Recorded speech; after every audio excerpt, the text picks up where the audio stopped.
Hey everybody, today I wanted to talk a little bit about setting goals for salespeople and really the difference between two types of goals. We have activity-based goals and results-based goals. One of the really common strategies in sales is to take your desired result and then reverse engineer it back to the activity it's going to take. So if you want to make so much dollars in sales, so much revenue in sales, you divide that by your average order, that'll give you how many orders, by your closing percentage, that gives you how many appointments or interactions you need.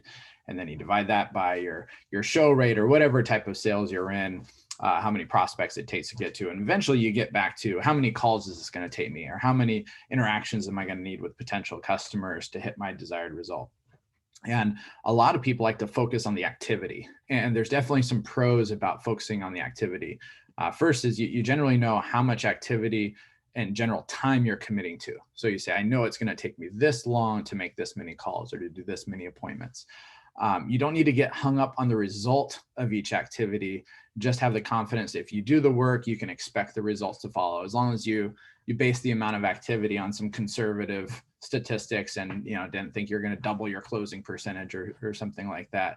And we find this really helps with beginning salespeople who their confidence gets hurt on a no sale a little bit more, is when you focus them just on the activity. I just need to make the calls. If they don't answer, if they don't say yes, if I just do the appointments, it doesn't matter if they buy or not. I know as long as I do my appointments, I'm going to hit my goal.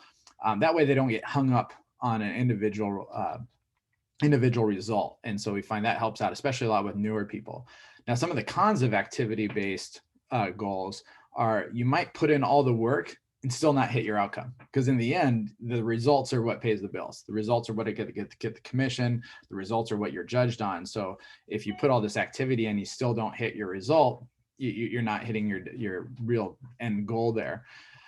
You also might have misjudged the amount of effort needed and missed the desired outcome. So going back to those pros, we find that a lot of newer sales reps like to use the activity-based goal.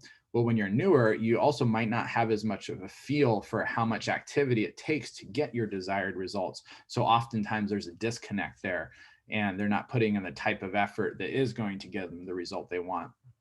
And really, there's just less emphasis on performing at a high level if you're more just focused on completing the actions. One of the phrases we used to use is, don't confuse activity for accomplishment. People, I made all these calls, great, but what did you actually accomplish? You didn't get a hold of anybody. Okay, so it wasn't really that successful. So then the flip side of that is a results-based goal. Now, a results-based goal, you're focused just on the desired result. And the pros for that, you know exactly where the finish line lies. So if you accomplish it, you either accomplish it or you didn't, right? So you know right where you stand.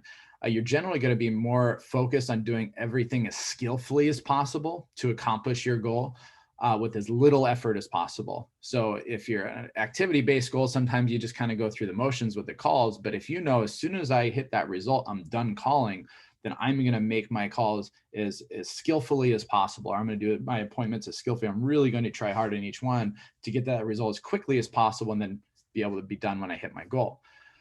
Now, the cons are you don't always know how much activity it may take. It might take, one big sale, or it might take lots of sales. So it's hard to judge that and put that into your schedule. You also might experience more feelings of failure because you're putting all your chips into this each appointment or each interaction with a customer. So when you don't get that sale or you don't set up that appointment, it hurts a little bit more when you're banking on getting there really quickly. So to overcome the cons of each list, what a lot of people do is they just kind of use a combo of both. And so what they'll do is they'll say, I'm going to make 10 sales calls or sell $10,000, whatever kind of comes first. And those can be great when you put them together. But the problem is many still fail with that. Or over a long period of time, they end up leaving a lot of sales on the table, because what I like to call is they put it together as what's called a single maximum goal. And a single maximum goal is where they take a results-based goal and activity-based goal, they put them together, and then whichever one comes first, that's where they stop. Well, here's the problem. If they say, I'm going to sell $100,000 this month or do 50 appointments, whatever comes first. Well, let's say they do the 50 appointments and they're only at 70,000 of sales. They said, well, I did my 50 appointments. They didn't quite get there. Next month, I'll do more. Well, they just left sales on the table.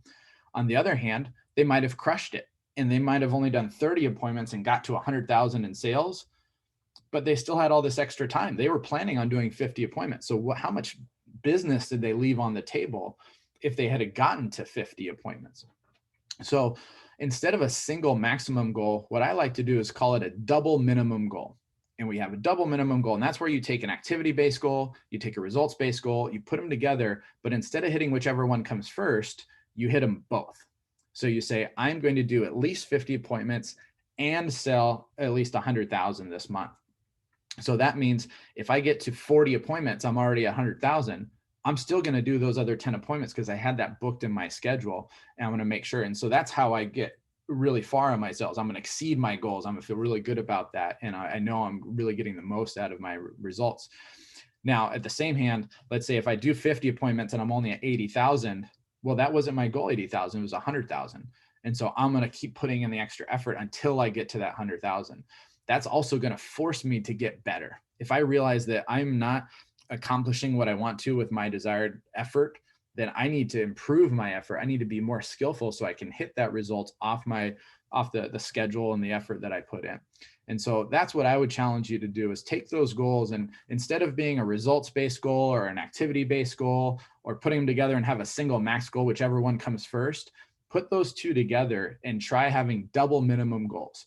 I'm going to make this many calls and set up at least this many appointments, not whichever comes first, but both of them no matter what. And look what happens to your results. That's all for today.